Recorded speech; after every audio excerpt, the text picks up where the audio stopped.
हरे कृष्णा, राधे राधे। आप सभी का भक्ति चैनल पर हार्दिक स्वागत है। आज आप सुनेंगे वरुथनी एकादशी व्रत की कथा, साथ ही जानेंगे पूजा विधि, शुभ मुहूर्त एवं वरुथनी एकादशी का महत्व। एकादशी व्रत में तुलसी माता की पूजन का विशेष महत्व है। तो इस कथा के माध्यम से आप ये भी जानेंगे तुलसी माता की पूजा में किन किन चीजों का हमें ध्यान रखना चाहिए। सनातन धर्म में एकादशी का विशेष महत्व है। इनमें से वैशाख के कृष्ण पक्ष में पड़ने वाली एकादशी को वरुथनी एकादशी कहा जाता है। ये दिन भगवान विष्णु को समर्पित होता है। साथ ही एकादशी पर नारायण को प्रिय तुलसी की पूजा का भी विधान माना जाता है। एकादशी के दिन सच्ची निष्ठा के साथ भगवान विष्णु और तुलसी माता की पूजा करने से व्यक्ति के सभी पाप नष्ट हो जाते हैं। आइए जानते हैं वरुथनी एकादशी व्रत कब है, व्रत कब रखा जाएगा। साथ ही जानेंगे इस दिन का विशेष महत्व, भगवान विष्णु और तुलसी माता की पूजा किस प्रकार से करें। हिंदू पंचांग के अनुसार एकादशी तिथि का आरंभ 23 अप्रैल दिन बुधवार 2025 की शाम 4:43 पर होगा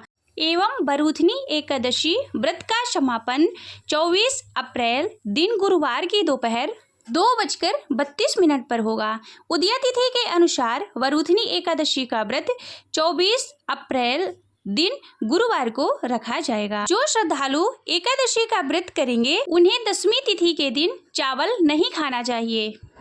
वरुथनी एकादशी के शुभ मुहूर्त है। ब्रह्मा मुहूर्त सुबह 4:19 से 5:03 तक है। अभिजीत मुहूर्त दोपहर 11:53 से 12:46 तक है। विजय मुहूर्त दोपहर 2:30 से 3:23 तक है। गोधूली मुहूर्त है शाम 5:51 से 7:13 तक। वरुथनी एकादशी व्रत का पारण 25 अप्रैल दिन शुक्रवार को किया जाएगा।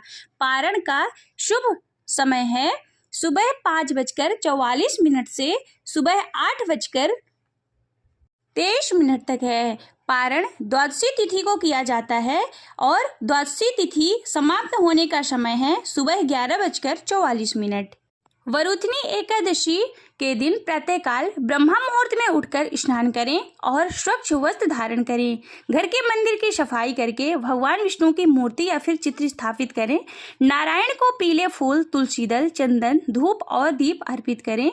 इसके बाद व्रत का संकल्प लेकर व्रत की कथा पढ़ें अथवा श्रवण करें और भगवान विष्णु की आरती करें। शाम के समय विष्णु सहस्त्र नाम का पाठ करें और आरती करें। एकादशी के दिन तुलसी माता की पूजा करते समय कई बातों को ध्यान में रखना बेहद जरूरी है। सबसे पहले इस दिन तुलसी माता को जल नहीं चढ़ाना चाहिए। मान्यताओं के अनुसार वरुथनी एकादशी पर तुलसी माता भगवान विष्णु के लिए निर्जल व्रत करती हैं। ऐसे में किसी भी एकादशी के दिन तुलसी माता को जल अर्पित नहीं करना चाहिए। सबसे पहले तुलसी माता के सामने एक घी का दीपक प्रज्वलित करें। इसके बाद धूप दिखाएं। इसके बाद तुलसी माता को पुष्प और सिंदूर चढ़ाएं। महाप्रसाद जननी सर्व सौभाग्य वर्धिनी आदि व्याधि हरा नित्यम तुलसी तुम नमोस्तुते इस मंत्र का जप करें और आखिरी में तुलसी माता की आरती करें। वरुथनी एकादशी व्रत की कथा। धर्मराज युधिष्ठिर बोले, हे भगवान, मैं आपको नमस्कार करता हूँ। आपने चैत्र मास के शुक्ल पक्ष की एकादशी अर्थात कामदा एकादशी के बारे में विस्तार पूर्वक बताया है। आप कृपा करके वैशाख कृष्ण पक्ष का एकादशी का नाम क्या है तथा उसकी विधि एवं महत्व क्या है।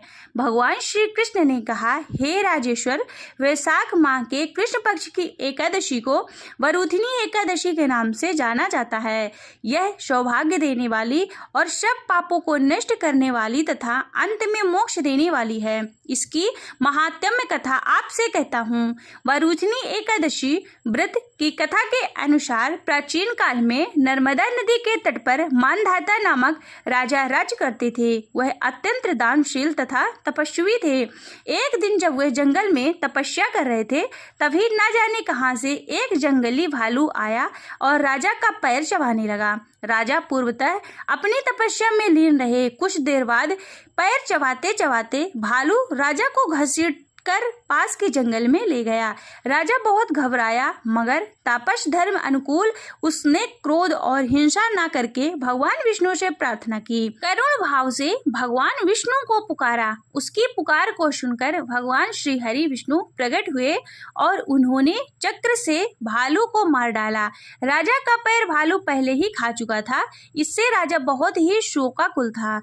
उन्हें दुखी देखकर भगवान विष्णु बोले कि हे वत्स, शोक मत करो, तुम मथुरा जाओ, वहाँ वरुथिनी एकादशी का व्रत रखकर मेरी वाराह अवतार मूर्ति की पूजा करो और उसके प्रभाव से पुनः सुदृढ़ अंगों वाले हो जाओगे। इस भालू ने तुम्हें जो काटा है यह तुम्हारे पूर्व जन्म का अपराध है। भगवान की आज्ञा मानकर राजा मानधाता ने मथुरा जाकर श्रद्धापूर्वक वरुथिनी एकादशी का व्रत किया। इसके प्रभाव से राजा शीघ्र ही पुनः सुंदर और संपूर्ण अंगों वाला हो गया। इसी एकादशी के प्रभाव से राजा मानधाता स्वर्ग गए थे।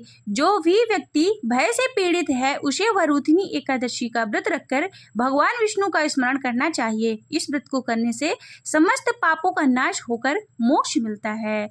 बोलिए विष्णु भगवान की जय। आइए आप सभी श्रवण कीजिए मधुराष्टकम। मधुराष्टकम में श्री कृष्ण के वाल रूप को मधुरता से मधुरतम रूप का वर्णन किया गया है। श्री कृष्ण के प्रत्येक अंग, गतिविधि एवं क्रियाकलाप मधुर हैं और उनके संयोग से अन्य सजीव और निर्जीव वस्तुएं भी मधुरता को प्राप्त कर लेती हैं। प्रभु के परम प्रिय भक्त महाप्रभु श्री वल्लभाचार्य जी को मधुराष्टकम रचना के लिए सत सत कोटि नमन। आइए मधुराष्टकम शुरू करते हैं। अधरम मधुरम वदनम मधुरम नयनम मधुरम हर्षितम मधुरम हृदयम मधुरम गमनम मधुरम मधुराधिपतेरखिलम मधुरम वचनम मधुरम चरितम मधुरम वचनम मधुरम चरितम मधुरम चरणम मधुरम वलितम मधुरम चलितम मधुरम भ्रमितम मधुरम चलितम मधुरम भ्रमितम मधुरम मधुराधिपतेरखिलम मधुरम मधुराधिपतेरखिलम मधुरम वेणुर्धुरो रेणुर्धुरः पाणिर्मधुरः पादौ मधुरः नृत्यं मधुरं शङ्ख्यं मधुरं नृत्यं मधुरं शङ्ख्यं मधुरं मधुराधिपतेरखिलं मधुरं गीतं मधुरं पीतं मधुरं गीतं मधुरं पीतं मधुरं भुक्तं मधुरं शोक्तं मधुरं रूपं मधुरं तिलकं मधुरं रूपं मधुरं तिलकं मधुरं मधुराधिपतेरखिलं मधुरं मधुराधिपतेरखिलं मधुरं कर्णं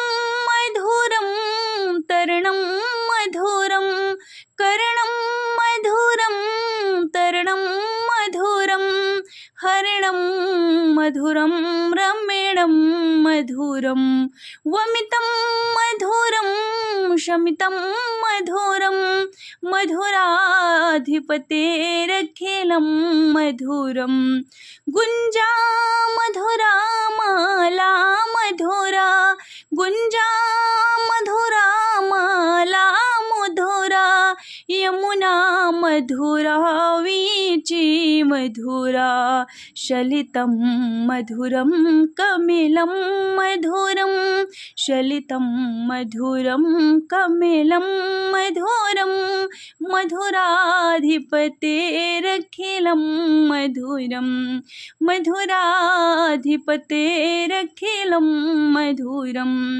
गोपी मधुरा लीला मधुरा गोपी मधुरा लीला मधुरा युक्तं मधुरं मुक्तं मधुरं योक्तं मधुरं मुक्तं मधुरं दृष्टं मधुरं श्रेष्ठं मधुरं दृष्टं मधुरं श्रेष्ठं मधुरं मधुराधिपतेरखिलं मधुरं गोपा मधुरा गावो मधुरा गोपा मधुरा गावो मधुरा यष्टिर्मधुरा सृष्टिर्मधुरा दलितं मधुरं फलितं मधुरं मधुराधिपतेरखिलं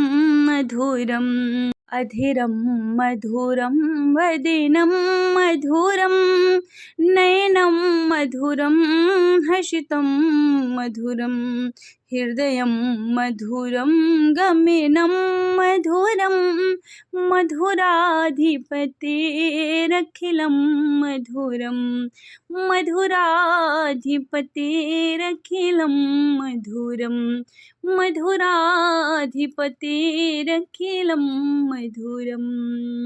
बोलिए बाल कृष्ण भगवान की जय।